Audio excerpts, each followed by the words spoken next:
Welcome to the New Thinking for a New World podcast, where we explore the most pressing issues that are challenging and changing our societies.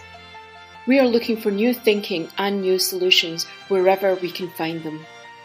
Listen as host Alan Stoga, the Tallberg Foundation's chairman, challenges his guests for analysis, ideas and actions. Together, we can help make our world at least a bit better. Last week, we witnessed the extraordinary sight of the Wagner Group in Russia literally marching on Moscow, allegedly not to replace Putin, but to replace somebody. Over time, we'll know a lot more about what happened. But for now, we turn to Yevgenia Albats, distinguished journalist in residence at New York University's Jordan Center, an expert on Russia, on Russian politics, on the KGB, on how the country actually works. At the moment, unfortunately, not in Russia, where she'd much rather be, and where she has been a distinguished and eminent reporter, author, journalist for years. But it's our gain and Russia's loss. Yevgenia, let's start by trying to lay out a bit of the context. We've all suddenly discovered General Prigozhin. Who is General Prigozhin? In fact, he's not general. He's Mr. Prigozhin. He's cook. He's a cook. And his nickname was Putin's cook. He was the guy who in 1981 was accused of armed robbery, several armed robberies, and he was convicted to 9 years in jail. These years were his universities, so he didn't have any other education. After he got released, it was already, the Soviet Union fell apart and, market economy started. He got involved in all kinds of lucrative businesses, construction. He started with selling hot dogs, then, construction business. And then he was lucky because he got acquainted with the deputy mayor of St. Petersburg by the name Vladimir Putin. And that's how that was the beginning of his trip to become a billionaire. He's a billionaire now.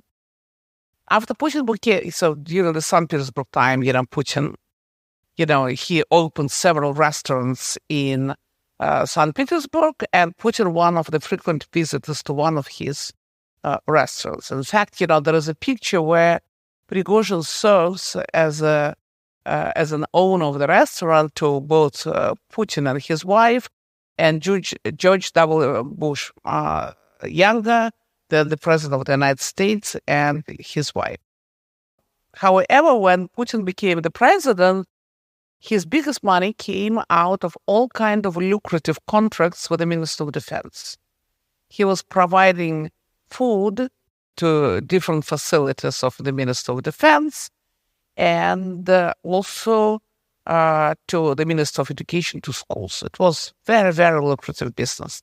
However, that was not enough. Prigozhin started his own sort of media company in St. Peter, and he created what became known as a troll factory. So this troll factory heavily participated in the American elections in 2016. It's a proven fact that this troll factory was involved in all kinds of smear campaigns inside Russia, but also created Black Lives Matter fake group on Facebook, which was used, and some others. Prigozhin is always bragged about that he took part in the American elections. That was also not enough, because then Putin asked him to create this Wagner Group. Let's do a sidebar on Wagner, because everyone now in the world has heard of Wagner because of the events of last week. But tell us, and we'll get back to how Prigozhin got to where he was last week, but tell us just a little sidebar about Wagner, what it is, how big it is, where it is. Okay, so we don't know, we don't have enough information about Wagner Group. It's a very, very shadow sort of, business. Wagner Group was a group of mercenaries which participated in the war in Syria, in Libya, and most recently in Africa, in the Central African Republic, in Mali, and in Sudan. They were accused of all kinds of atrocities. It is a proven fact that they raped women in Africa, that they stole property, that they killed people. In Mali, they were involved in all kinds of very dirty tricks. But it's a private mercenary group. Air quotes on the word private, perhaps. It is private on paper. However, it was created under the auspices of the Russian military intelligence group. GRU. GRU, which has become known in the last, during the Putin years, as a bunch of assassins. And that's what happened, that was, all kind of, transformations happened to GRU. So anyway, they created this group. Why? In Russia, by law, any private military companies are forbidden. They're not allowed. It's a crime. However, Putin needed something like that in order to conduct special operations where he didn't want to take any responsibility, as a president or as a Russian state. That's why they created this plausible deniability. So that's what the Wagner Group is. Let's go back then. Prigozhin established it, obviously with support from the president and with resources from the president. He was for the resources, but he also, it looks like he invested some of his money as well. We don't know, it's such a murky business. Of course. So when the situation in Ukraine became dire, at the front lines, Prigozhin brought Wagner all the way from Central African Republic to Ukraine. And they started fighting, in the eastern part of Ukraine. They're professionals. Of course, many of them were in the Soviet special forces before. Many of them, took part in all these, unnamed wars, like in El Salvador, Nicaragua, and etc., all these proxy wars with the United States. However, because a lot of Wagner soldiers died, at the front, so Prigozhin received the permission from Putin to go to Russian prisons and recruit convicts in exchange for the pardon. By Russian law, only Putin himself, president of the country, can pardon a convict. So what happened? First, it was a total shock to the judiciary and to the prison system, because all of a sudden, convicts who were convicted for rapes or murder, for all these violent crimes, they were pardoned after 6 months in Ukraine. Prigozhin was coming to the prison. He was recruiting these guys. He promised them, you fight for 6 months. If you survive, then we'll pay you money and you're getting pardoned. And that's exactly what was happening. So the latest incarnation of Wagner Group was there are some old commanders, some very professional military guys and intelligence guys. Utkin himself, the commander of Wagner, he's a professional military intelligence with a history of participation in all kind of wars. But so the latest incarnation of Wagner Group was thousands and thousands of convicts. There were already, were cases when these people, were returning back from Ukraine and committed awful crimes, killed somebody, robbed somebody, and etc. Order of magnitude, do we have any idea how big Wagner in Ukraine was before last week? The talk was that Prigozhin had approximately 50K 50,000 people. However, when he started his assault, when he declared his so-called justice march, that's how, he called his mutiny. He said that he had 25,000 people under his orders. It wasn't true. He had about 4,000 people. However, these 4,000 people who had tanks, there were probably 70 tanks or something like that, who had the necessary anti-plane, anti-helicopter systems, and that's how, they put down 2 helicopters and 1 Il-20. So about 15 people died. Those were, the helicopters which were sent to shoot, to try to stop the, this march. Before we get to the march, we have to go back maybe 60 days, 50 days. I don't remember precisely, but I do remember that Prigozhin suddenly is very vocal in his criticism of the defense minister, of the military commander, of the war as it's being executed. He's certainly not against the war. He's against the war as it's being executed. At one point, he threatened to pull Wagner out of the Ukraine because he didn't like how, A, they were being battered, and B, how they were being led, the rest of the military. So something happened in the relationship, one would imagine, between Putin and Prigozhin, either before he became publicly vocal or certainly after he became publicly vocal. You're absolutely right. So there were 2 stages. First stage, so Prigozhin and his Wagner were fighting for the city of Bakhmut in the eastern Ukraine. And there is shortage of ammunition, shells, and of everything.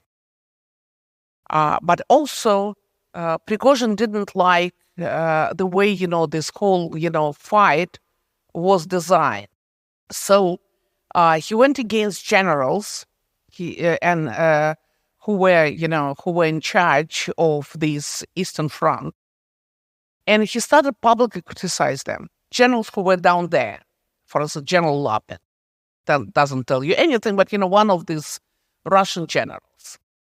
And it turned out that Putin was listening to him. And it became obvious that Putin was using Prigozhin as some sort of a balance against military, who became very important with the start of the war. Of course, it always happens like that. That, if you're conducting a war, especially a war of aggression, that, military becomes very important and dangerous to a dictator. Dictators tend to be afraid of military guys, especially when, they receive these anonymous resources. So Putin, at some point, even changed a couple of generals. And the head of of this united front in Ukraine, following Prigozhin's advisors. He did it. He dismissed, the one, and, he appointed General Surovikin, bloody man, who killed, who became known as Butcher of Syria.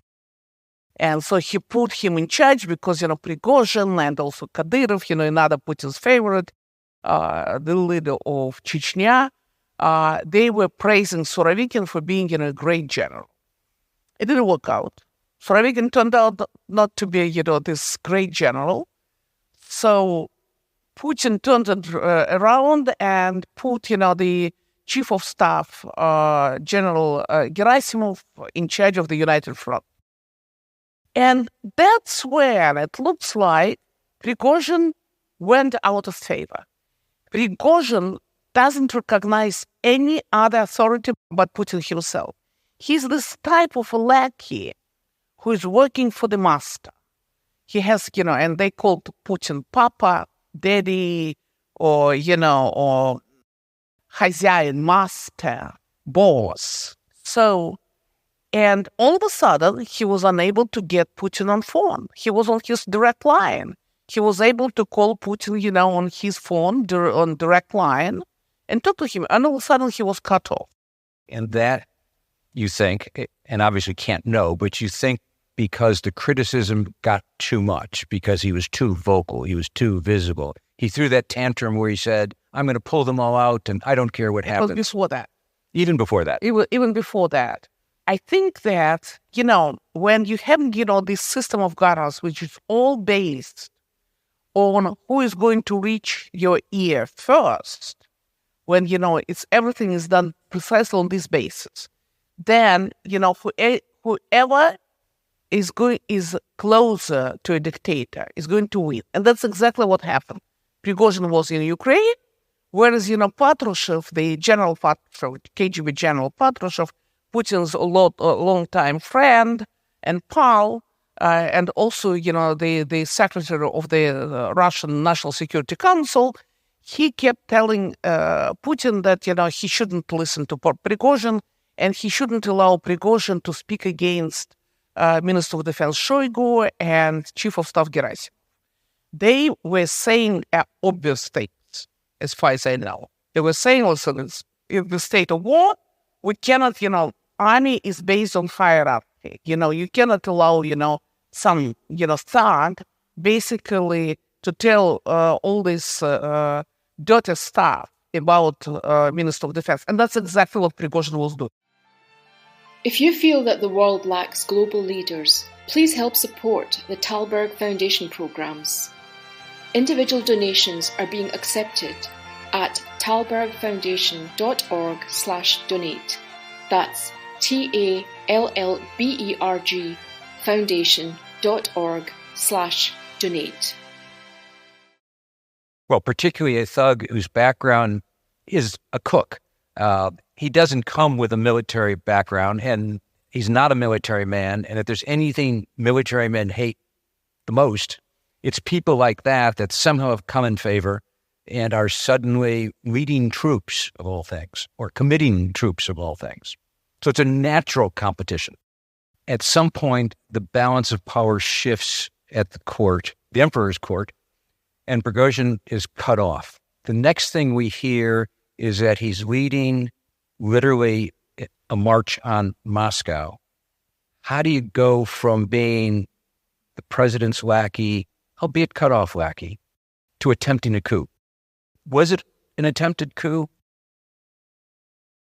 In the Russian Byzantine tradition, a good servant never goes public. If somebody goes public with his frustration about, Minister of Defense or the Chief of Staff, as it happened in case of Prigozhin, it meant that one lost access, as we say, lost access to the body, lost access to the ear of Putin's. That's exactly what happened.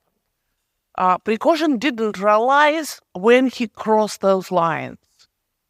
He kept thinking that he created this indisposable force, which was capable to do what regular Russian army was unable to do. And the reason he was so effective was that because he recruited convicts, they dragged those convicts, they put them in the front lines in front of Wagner people. So, and, the way, Ukrainians describe this, they think, they were, one line after another, they were going right, to the machine guns, and they were like robots. That's the way they describe it. They were like robots who were just moving. And then behind them, there were, Wagner people who were taking, taking one building after another. So Prigozhin didn't realize that he crossed the lines. That, his, people who didn't like him from Putin's court, as you rightly put it, and of course, he had hell of a lot of enemies. After all, he's a billionaire. He's supposed to have a they told Putin that, that Prigozhin was doing something irresponsible. So Prigozhin started, it was almost a physical feeling that he was started banging into Putin's door and saying, Papa, Daddy, Master, I'm the only one who really loyal to you. I'm the only one now. You're surrounded by bad guys. Fire them. Fire the Shoigu, Minister of Defense. Fire Gerasimov, Chief of Staff. Fire everyone. I'm Prigozhin. I'm the only one. So you think in his mind, it wasn't about getting rid of Putin. It was getting rid of the rest of the court. Absolutely. But also, he knew, because what happened that Putin issued 2 decrees, but basically pronounced Prigozhin dead, figuratively speaking. He became, dead man walking. I still think that he's a dead man walking. First, he deprived Prigozhin from the right, totally unlawfully, totally with violation of all Russian laws, the entire system of justice, to recruit convicts. That was number one. And Putin gave this right to the Minister of Defense, to Prigozhin's enemies. Number two, Putin issued a decree in accordance with which all that type of, private armies, and by then there were already, 5 private or 6 private armies like that, Deripaska had his private army, Gazprom had a couple of private armies, couple of governors. It became, totally out of hand. And he issued this decree in accordance with which Wagner was to become part of the Ministry of Defense. They were to sign a contract with the Ministry of Defense. So Prigozhin was about to become nobody, and his worst enemies had an upper hand. So he realized he's dead. So by at that exactly time, he had no choice. He basically was fighting for his survival. So, guy totally, totally out of hands, doesn't really understand the reality, spend months and months, at the front lines. And he decided, that, if Putin doesn't want to pick up a phone, and if Putin decided to choose the side of his enemies, then he has to do something that will make Putin to change. And that was a pure blackmail. So that's how, on whatever it was date, It's hard to keep the dates straight. Yes, on the 23rd of June, Prigozhin ordered his Wagner Group, approximately maybe 5,000 people, 70 tanks, and, artillery, etc., crossed the border from Ukraine to Russia, and they marched to the city of Rostov-na-Donu. That's the city, it's a southern city where the headquarters of the Southern Military District, and they took it over. Why didn't the Russians fight? Were they just surprised? Did they have no orders? Was it the same kind of confusion we've seen in the Ukraine? The chain of command just doesn't seem to work very well. Rostov-na-Donu is a special city for Wagners. Why? Because a lot of them, they moved their families from other cities of the Russian Federation to Rostov-na-Donu. Why? Because it's southern border of Russia with Ukraine, and it was much closer to the front lines. So it was approximately 120 kilometers from the front lines, 80 miles, right? So they moved their families there, and so they were their families, their relatives, their friends, and etc. So that's number one. Number two, Putin didn't want to fight.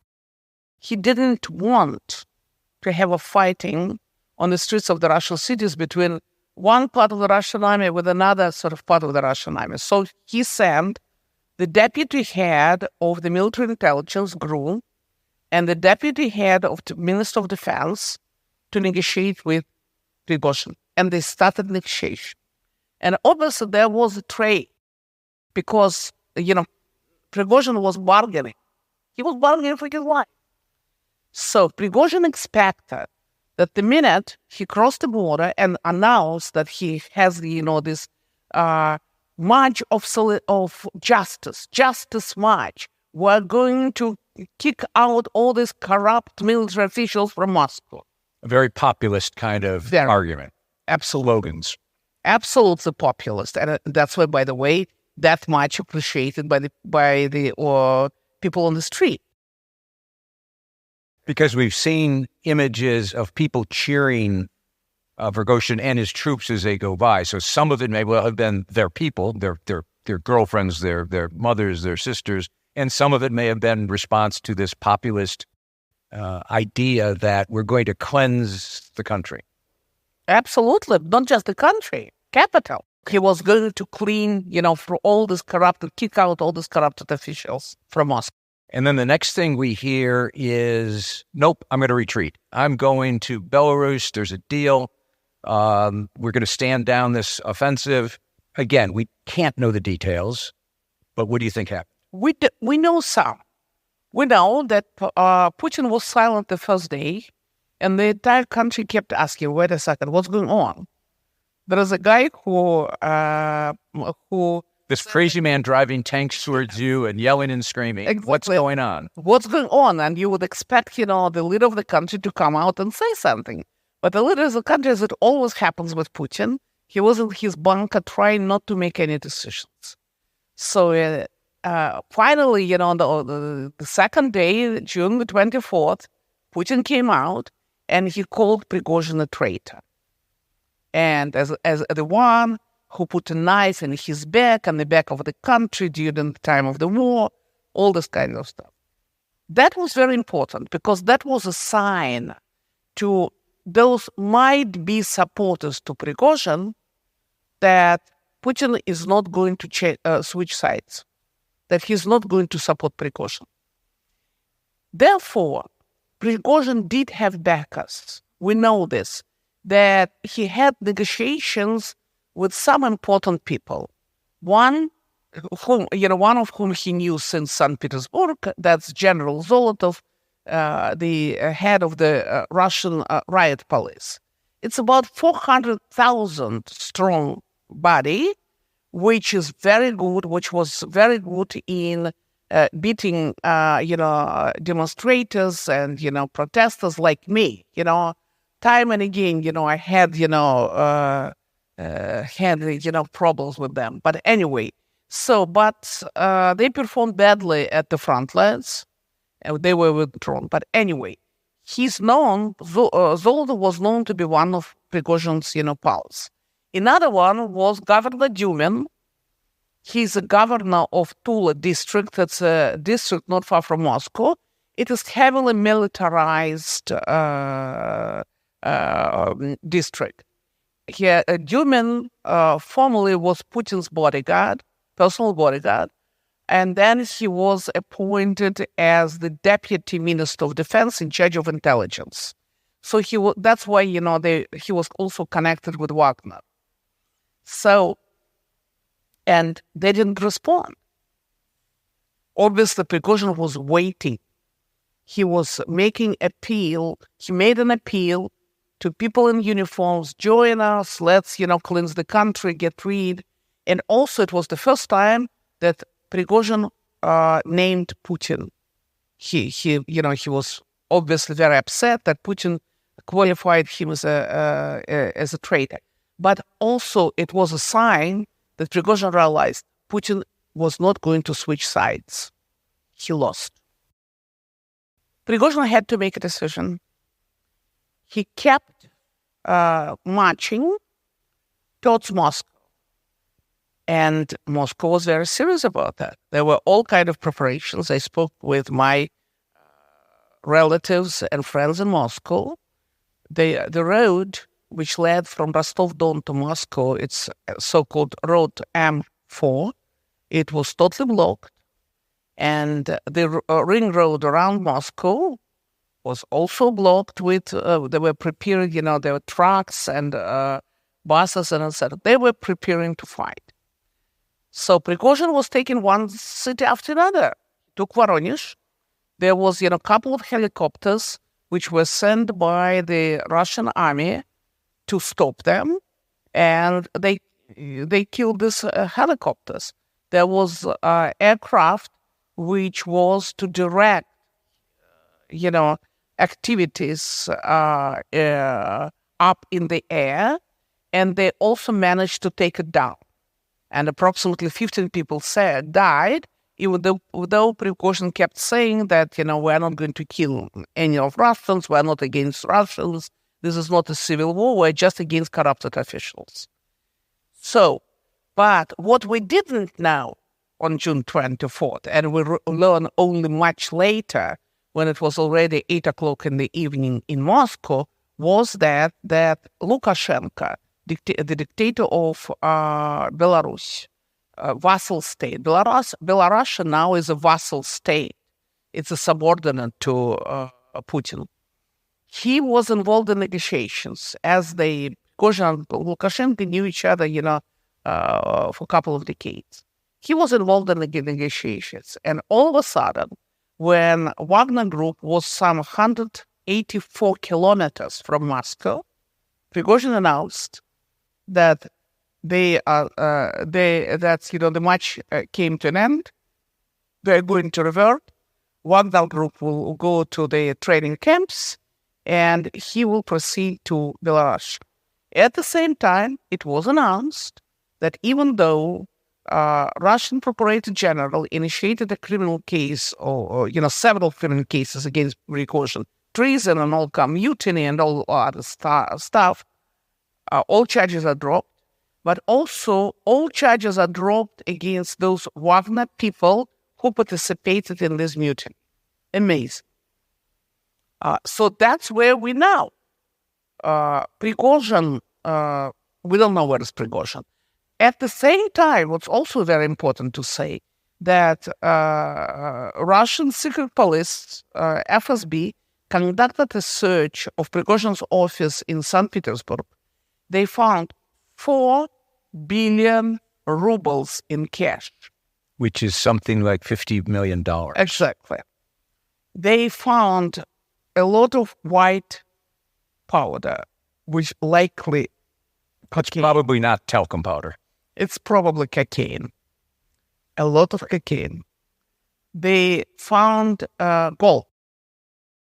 A lot of, what's the English for that, Bullion. Gold bullion. Okay. So they found a lot of stuff in his office. And of course, Prigozhin, who was basically the master of St. Peter, the one who was known to have direct access to Putin, he never expected that anyone was going to search his office. But they did. They also found several foreign passports with Prigozhin's picture, which he used. Prigozhin is under all kinds of sanctions. United States, Great Britain, Europe, you name it. But, for those like Prigozhin, there are no borders. So there were several passports that allowed him to travel. And that's exactly what he did, of course. So we're at the point now where the mutiny is over, by all appearances. Putin's regime survived, by all appearances. Who knows what happens next and when it happens? So let's not speculate on what happens next. Let's fast forward in a very simple question. What do you imagine the consequences of this will be? Not today or tomorrow, but sort of the meaningful longer-term consequences of an attempted mutiny, of a break in the court, and at least for the time being, the disappearance of Prigozhin. First of all, I don't think that the story is over. I think it's intermission. Please get popcorn. We're going to have a little moment, mini-series.